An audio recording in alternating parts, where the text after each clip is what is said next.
Bonjour et bienvenue dans cette nouvelle vidéo. Aujourd'hui on va parler d'un manga que j'aime vraiment beaucoup et c'est Kaiju numéro 8 ou Kaiju number 8. Vous dites comme vous voulez mais voilà, Kaiju. Kaiju est un manga édité chez Kazé pour l'instant. Kazé étant acheté par Crunchyroll, ça va maintenant devenir Crunchyroll et c'est écrit par Naoya Atsumoto. Il y a actuellement 6 tomes et c'est encore un manga en cours. Les kaiju sont des monstres un petit peu géants à la type de Godzilla qui surgit un peu de nulle part et qui s'attaquent à la population, et pour se défendre du coup ils ont créé les forces de défense. Cette force va s'occuper vraiment de détruire un petit peu le fléau kaiju, donc de les tuer. Et on va suivre l'histoire de Kafka Ibino, un trentenaire qui a toujours rêvé de rentrer dans les forces de défense, sauf que il n'a jamais eu les capacités. À chaque fois il a été recal à l'examen, donc par défaut il est devenu un petit peu un nettoyeur.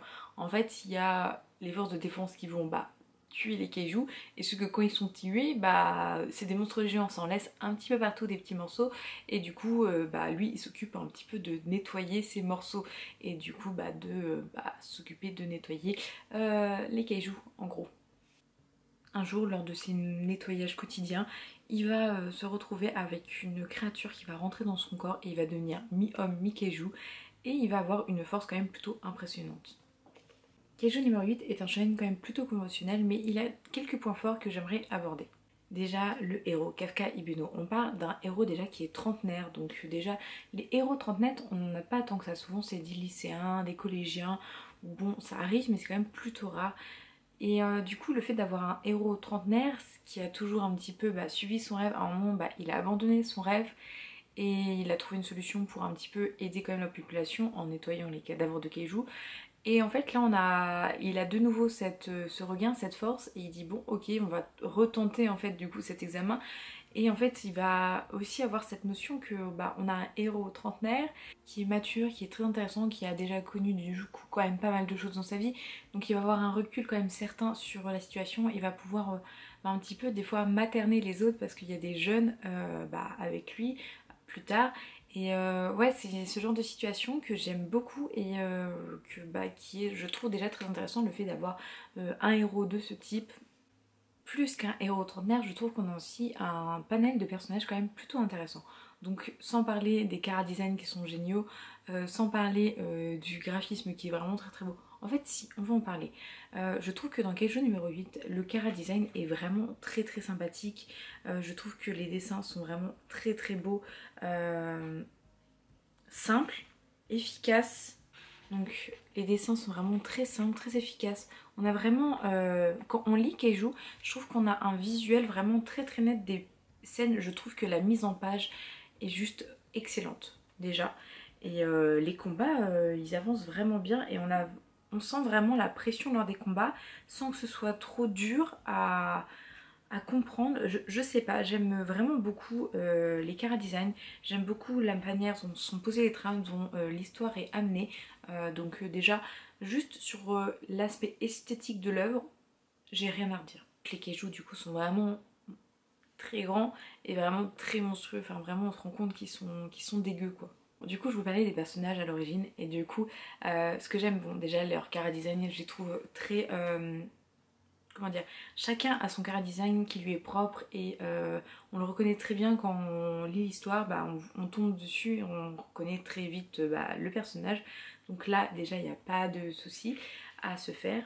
Mais je trouve que les personnages ils ont vraiment une personnalité qui leur est propre et une histoire petit à petit qui avance, et en fait on comprend un petit peu leur volonté de rentrer dans les défenses, les forces de défense.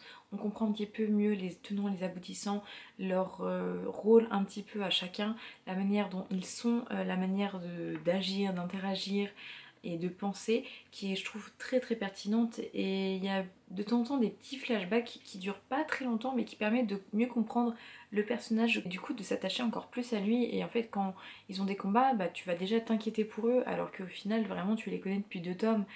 Et je trouve que c'est un très très bon point sur ce manga. Et je sais pas combien il y aura de tomes en tout parce que là il y en a que 8 au Japon et c'est encore en cours, mais je me dis s'il y a quand même pas mal de tomes, on peut vraiment suivre une histoire très très intéressante. Une autre chose dans ce manga, c'est que l'histoire est intéressante. C'est pas une histoire exceptionnelle et vraiment quand on lit l'histoire on se dit punaise, ça sort du lot comme j'en ai jamais lu, sauf qu'en même temps, quand j'ai lu Kaiju, malgré qu'au final il y a beaucoup de similitudes avec beaucoup d'œuvres qui existent et que c'est pas quelque chose de tout nouveau, et ben je l'ai lu avec cette histoire de bol d'air frais.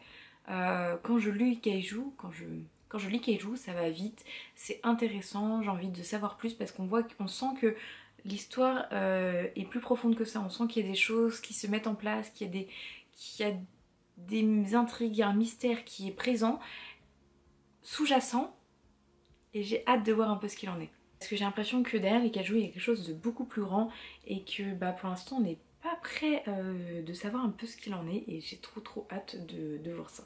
En plus de ça, vu qu'en fait on suit des forces de défense, on suit un groupe de forces de défense, donc ce sont des personnes adultes quand même pour la plupart, même s'ils sont jeunes, ce sont des adultes.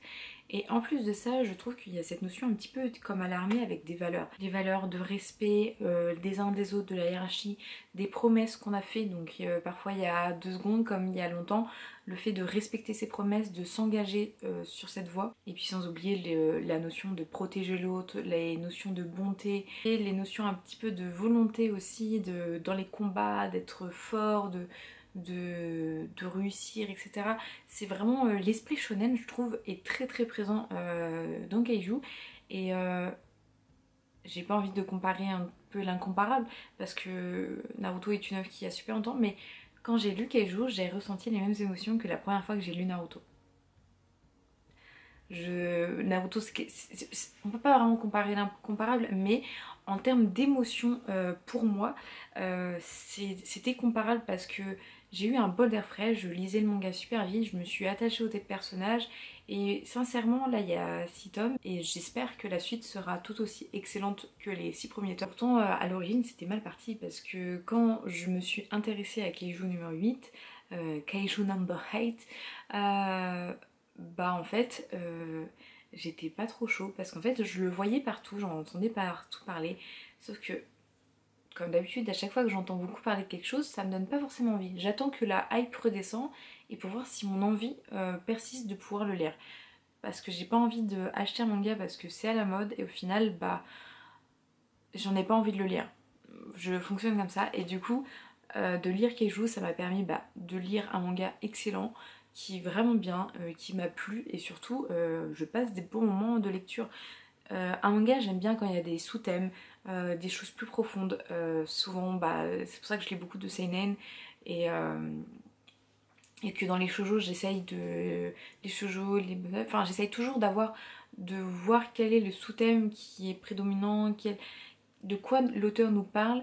Et là l'auteur me divertit et avec la notion d'armée j'ai l'impression d'avoir vraiment des valeurs shonen. Et en fait des fois il n'y a pas forcément d'avoir besoin d'une histoire rancolexe et immense, même si je pense que sur le long terme ça peut l'être. Mais là on a les prémices d'une très bonne histoire qui se met en place et surtout même si pour l'instant c'est pas rancobolesque, ça peut le devenir. Et pour l'instant il n'y a pas beaucoup de thèmes sous-jacents, malgré ceux que j'ai évoqués ils sont pas encore très ancrés, mais j'ai bon espoir pour la suite et pour ce manga parce que vraiment c'est une œuvre que j'aime beaucoup. C'était un peu brouillon certes, parce qu'en fait quand je donne des éléments clés sur le manga, je peux pas juste donner des éléments clés, je suis obligée de donner mon avis parce que je donne mon avis sur tout. Et pour l'instant mon avis c'est que c'est un manga que j'aime vraiment beaucoup, que j'en attends vraiment beaucoup pour la suite, donc j'espère ne pas être déçue. Je trouve que les personnages sont très attachants, que le scénario est bien abouti, que c'est pas exceptionnel comme scénario, je vais pas vous mentir, mais par contre c'est un manga où je suis réellement divertie devant, et où je trouve que l'histoire des personnages est très intéressante, donc je pense que ouais, je suis vraiment très attachée au personnage et je veux et j'espère sincèrement pouvoir continuer à lire cette histoire avec autant d'ardeur que je la lis maintenant, parce que en général quand je vous présente des zooms sur des mangas comme je le fais là, c'est vraiment des mangas qui me plaisent vraiment beaucoup, où je trouve qu'il y a une histoire pertinente. Sinon je vous le présenterai pas, ou alors je l'enclerai dans des vidéos vraiment